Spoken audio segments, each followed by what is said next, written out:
गुजरात की दलदली खाड़ियों में फैला एक छोटा सा इलाका जिसे अक्सर लोग नजरअंदाज कर देते हैं, अचानक अंतर्राष्ट्रीय सुर्खियों में आ गया है। सर क्रीक ये सिर्फ 96 किलोमीटर लंबी सकरी खाड़ी नहीं बल्कि भारत और पाकिस्तान के बीच एक ऐसा भू राजनीतिक फ्लैश पॉइंट है जहां पाकिस्तान इस पर लगातार नजर बनाए हुए है और अपनी सैन्य ताकत बढ़ा रहा है। ये वो जगह है जहां किसी भी छोटी सी शरारत का असर इतना गहरा हो सकता है कि इतिहास और भूगोल दोनों बदल जाएं।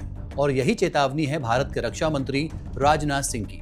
नमस्कार, मैं हूं आसिफ इकबाल और आप देख रहे हैं वन इंडिया।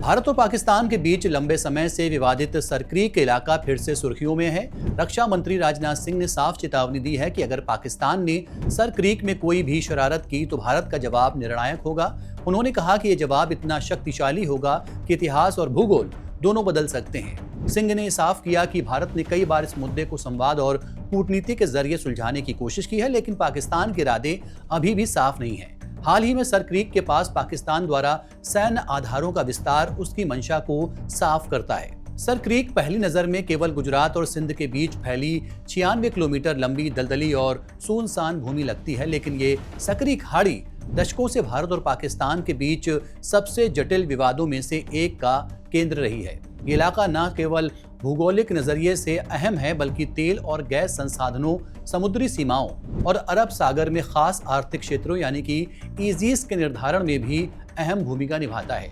अब जब पाकिस्तान ने इस इलाके में सैन्य उपस्थिति बढ़ाई है और भारत ने किसी भी शरारत पर निर्णायक प्रतिक्रिया देने की चेतावनी दी है, सरक्रीक फिर से दोनों देशों के लिए सुरक्षा और रणनीति का प्रमुख मुद्दा बन गया है। चलिए पहले बात कर लेते हैं सरक्रीक है क्या।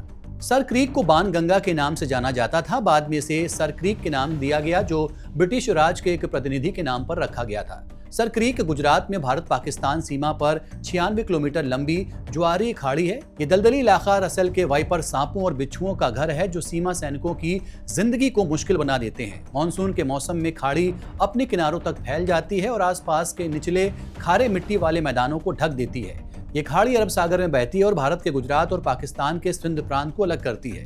भारत और पाकिस्तान के बीच सरक्रीक पर लंबा विवाद खाड़ी के मुहाने से लेकर इसके ऊपरी और पश्चिमी सीमा तक के इलाकों को लेकर है। इसके बाद की सीमा 1968 के अंतर्राष्ट्रीय ट्रिब्यूनल पुरस्कार यानी कि ट्रिब्यूनल अवार्ड से साफ तौर पर तय है। सरक्रीक विवाद की असल वजह समुद्री सीमा रेखा के निर्धारण पर है। विभाजन से पहले ये इलाका ब्रिटिश भारत का हिस्सा था।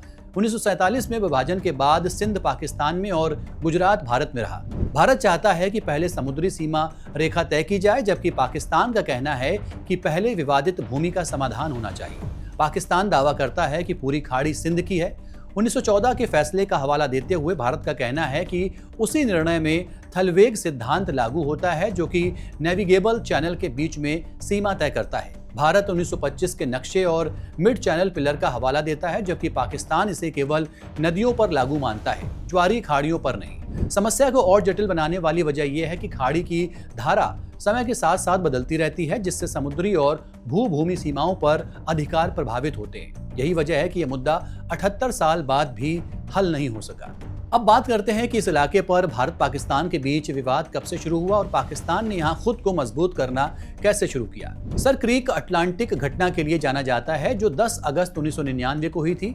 इस घटना में भारतीय वायुसेना के MiG-21 FL फाइटर जेट ने पाकिस्तानी नौसेना के ब्रिगेड अटलांटिक निगरानी विमान को मार गिराया था। इस विमान में 16 नौसैनिक अधिकारी सवार थे और भारत ने इसे कथित रूप से अपनी हवाई सीमा का उल्लंघन करने के लिए निशाना बनाया था। ये घटना कारगिल युद्ध के केवल 1 महीने बाद घटी, जिससे भारत और पाकिस्तान के बीच तनाव और बढ़ गया।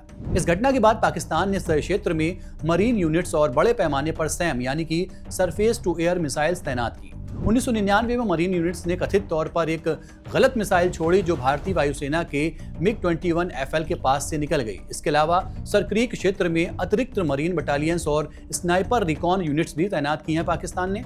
2019 से पाकिस्तान ने सरक्रीक में तेजी से सैन्य मौजूदगी बढ़ाई है, जिसमें नए क्रिक बटालियंस, तट रक्षा नौकाएं, मरीन असॉल्ट क्राफ्ट्स शामिल हैं। भविष्य में और नौसैनिक जहाज और पोस्ट बनाने की भी योजना है। इसके अलावा पाकिस्तान ने एयर डिफेंस भी मजबूत किया है, जिसमें रडार, मिसाइल और निगरानी विमान शामिल हैं। भारत ने भी सुरक्षा के मद्देनजर कड़े कदम उठाए हैं, खासतौर से 2008 के मुंबई हमलों के बाद जो इस इलाके से जुड़े थे। 2018 में बीएसएफ ने खाड़ी क्षेत्र में कई नौकाओं को जब्त किया ताकि संभावित आतंकवादी घुसपैठ को रोका जा सके।